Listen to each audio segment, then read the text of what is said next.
इस आईपीओ में number strong दिख रहे हैं बट एक रिस्क है जो लोग इग्नोर कर रहे हैं। Hey guys, welcome back.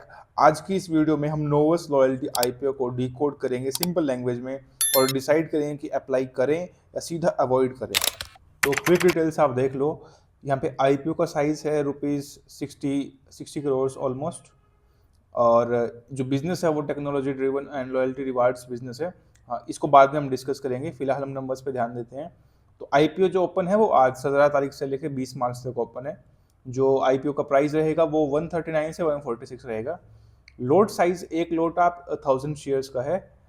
जो लिस्टिंग साइज है वो भी 60 करोड़ का है और लिस्टिंग डेट इसकी 25 मार्च को होगी। बट इसमें एक चीज़ है कि आपको जो रिटेल है उसको 2 लोट बाई करना पड़ेगा, मतलब 2,92,000 रुपीज़ में आप जो है एक रिटेल बाई कर सकता है। और ये एसएमई आईपीओ है तो इसका रिस्क भी ऑटोमेटिकली हाई है।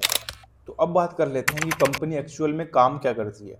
तो नोवस लॉयल्टी एक टेक्नोलॉजी ड्रिवन कंपनी है जो लॉयल्टी और रिवार्ड्स सॉल्यूशन प्रोवाइड करती है। और ये फिनटेक में e commerce, banking, FMCG sectors के क्लाइंट्स के साथ काम करती है। और ये company SaaS plus on premise दोनों मॉडल पे काम करती है। मतलब बिजनेस तो स्केलेबल है लेकिन कंपटीशन भी काफ़ी हाई है। तो अब हम बात करेंगे नेक्स्ट फाइनेंशियल्स की। तो अब सबसे इम्पोर्टेंट है नंबर्स कंपनी के। तो कंपनी अर्न क्या कर रही है। तो सबसे पहले हम लोग टोटल इनकम को देखते हैं। तो FY23 में आप देखोगे तो 59 करोड़ का इन्होंने सेल्स की टोटल, FY24 में 73 करोड़ और FY25 में 104 करोड़। मतलब कंपनी की ग्रोथ तो स्ट्रॉन्ग है। अब हम चेक करते हैं एबिटा। ठीक है, एबिटा FY23 में 2.27 करोड़ था, FY24 में ऑलमोस्ट 5 करोड़ था और FY25 में ऑलमोस्ट 7 करोड़ था। मतलब मार्जिन्स तो इम्प्रूव हो रहे हैं इनके, कंपनी में ग्रोथ भी है और मार्जिन्स भी इम्प्रूव है। अब हम चेक करते हैं पैट। पैट मतलब प्रॉफिट आफ्टर टैक्स। टैक्स देने के बाद कंपनी के पास कुछ बच रहा है कि नहीं बच रहा है। तो FY23 में इनका जो पैट था वो ऑलमोस्ट 50 लैक्स का था। 24 में ये ऑलमोस्ट 3 करोड़ का था और FY25 में ये ऑलमोस्ट 3.5 करोड़ का था। मतलब प्रॉफिट भी कंसिस्टेंट ग्रो हो रहा है। तो कंपनी में ग्रोथ भी है, कंपनी में मार्जिन्स भी इम्प्रूव हो रहे हैं और कंपनी में जो प्रॉफिट है आफ्टर टैक्स वो भी सिग्निफिकेंटली इम्प्रूव हो रहा है। तो अब हम लोग बात कर लेते हैं ROC की, राइट। तो ये काफ़ी इंपॉर्टेंट नंबर है जो हमें देखना चाहिए। तो आप देखोगे अगर मार्च 2025 में जो ROE था वो 31.74 था और ROE 2025 के सितंबर में, मतलब लास्ट क्वार्टर में, ये 36.3 था। इसका मतलब क्या है, ROE क्या होता है, रिटर्न ऑन इक्विटी। तो इसको हम डिस्कस नहीं कर सकते क्योंकि काफ़ी लंबी वीडियो बन जाएगी ये, उसको हम कभी रिलेटेड बाद में डिस्कस करेंगे। तो ROE यहाँ पे ग्रो है। ROE मतलब रिटर्न ऑन इक्विटी, ग्रो हो रहा है ROE, इसका मतलब कंपनी में एफिशिएंसी काफ़ी स्ट्रांग है। तो अब हम चेक करते हैं दूसरे नंबर्स को। तो अब हम लोग बात करते हैं काफ़ी इंपॉर्टेंट चीज़ की जो बहुत लोग यहाँ पे मिस कर रहे होंगे।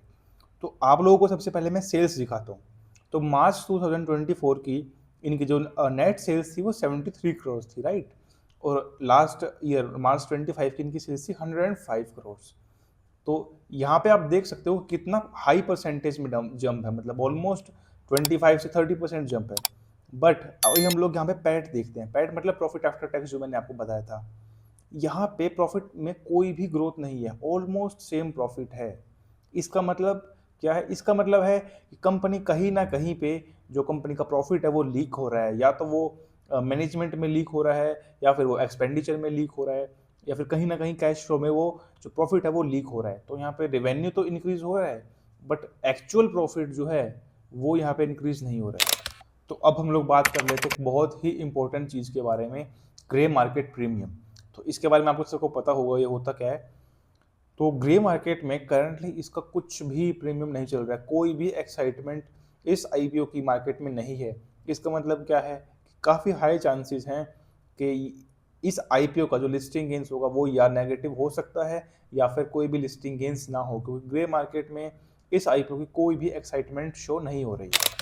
तो अब हम लोग बात कर लेते हैं कंपनी की वैल्यूएशंस के बारे में कि कंपनी चीप है या एक्सपेंसिव है। तो देखो, सबसे पहले हम लोग बात करते हैं ईपीएस के बारे में। ईपीएस होता है हमारा अर्निंग पर शेयर, मतलब एक शेयर पे कंपनी हमको कितना रुपीज़ अर्न करके दे रही है। तो करंटली है 7.47, ठीक है। और जो पीई है, पीई मतलब price to earnings ratio, right? तो ये करंटली है 19.5 का। तो 19.5 अगर आप पीयर कंपैरिजन करोगे तो ये जो दो नंबर्स हैं ईपीएस और पीई, ये पीयर कंपैरिजन करने के बाद ये ना ही तो चीप है आईपीओ, ना ही एक्सपेंसिव है, मतलब वैल्यूएशन कहीं पे माइल्ड रेंज में है, मिड रेंज में है। तो इसका मतलब बाइंग साइड में यहाँ पे कोई प्रेशर दिख नहीं रहा है, मतलब इस आईपीओ में कि बाइंग साइड में एक्साइटमेंट है नहीं। तो वैल्यूएशंस के अकॉर्डिंग तो यहाँ पे बाइंग कोई एक्साइटमेंट है नहीं, एंड प्राइस जो है वैल्यूएशंस के अकॉर्डिंग वो काफ़ी मिड रेंज में है। तो अब हम लोग बात कर लेते हैं रिस्क फैक्टर्स के बारे में कि इस आईपीओ में क्या क्या रिस्क फैक्टर्स हमें कंसीडर करके चलना है। तो सबसे पहले जो रिस्क है वो है एसएमई आईपीओ है। ये एसएमई आईपीओ है, मतलब काफ़ी लो लिक्विडिटी है और काफ़ी स्मॉल कंपनी है। उसके बाद इस कंपनी के मार्जिन काफ़ी लो है, मतलब ऑलमोस्ट 3% है। उसके बाद लास्ट ईयर और इस ईयर में कंपेरिजन करोगे तो रेवेन्यू में तो काफ़ी अच्छा ग्रोथ है, लेकिन पैट में कोई भी ग्रोथ देखने को नहीं मिला है।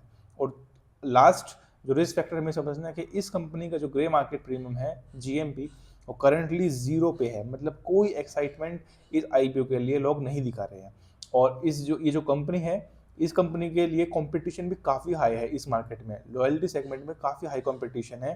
तो इन रिस्क को हम लोग इग्नोर नहीं कर सकते। तो अब हम लोग बात कर लेते हैं मेरा फाइनल वर्डिक्ट क्या है इस आईपीओ पे, मैं क्या डिसीजन आपको बताना चाहूँगा। तो सबसे पहले हम लोगों ने इसमें रिस्क फैक्टर समझ लिए, हमने इसके फाइनेंशियल समझ लिए। अब देखो यहाँ पे करंटली का ग्रे मार्केट प्रीमियम करंटली 0 है, और लास्ट ईयर से रेवेन्यू भी जो है वो ग्रोथ हुआ है, लेकिन प्रॉफिट में बिल्कुल भी ग्रोथ नहीं आई है। तो इसका मतलब है कि कहीं ना कहीं पे इनका जो प्रॉफिट है वो लीक कर रहा है, और ग्रे मार्केट भी 0 है। तो मेरे अकॉर्डिंग फाइनल वर्डिक्ट यही है कि लिस्टिंग के बाद आपको गेन्स अकॉर्डिंग टू मी हो सकता है ना हो, या फिर माइनस नेगेटिव गेन्स भी हो सकते हैं। ये सिर्फ और सिर्फ मेरे एनालिसिस है, अब आपके एनालिसिस के अकॉर्डिंग आप डिसाइड करो कि आपको इसको बाई करना है कि नहीं करना है। हाँ, अगर आप लॉन्ग टर्म के लिए बाई करना चाह रहे हो तो कंपनी ग्रो कर रही है, कंपनी का बिजनेस मॉडल भी अच्छा है और स्केलेबल भी है, बट कॉम्पिटिशन काफ़ी हाई है। तो मेरे अकॉर्डिंग ग्रे मार्केट प्रीमियम 0 है और प्रॉफिट भी नेग्लिजिबल है लास्ट ईयर से इस ईयर की ग्रोथ में। सो मैं अवॉइड करूँगा इस आईपीओ को। बाकी आप अपनी एनालिसिस के अकॉर्डिंग इसमें बाई करोगे या सेल करोगे, उसको कमेंट करके ज़रूर बताना। एंड आई होप आपको वीडियो पसंद आई होगी। तो मिलते हैं आपसे नेक्स्ट वीडियो में विद नेक्स्ट आईपीओ।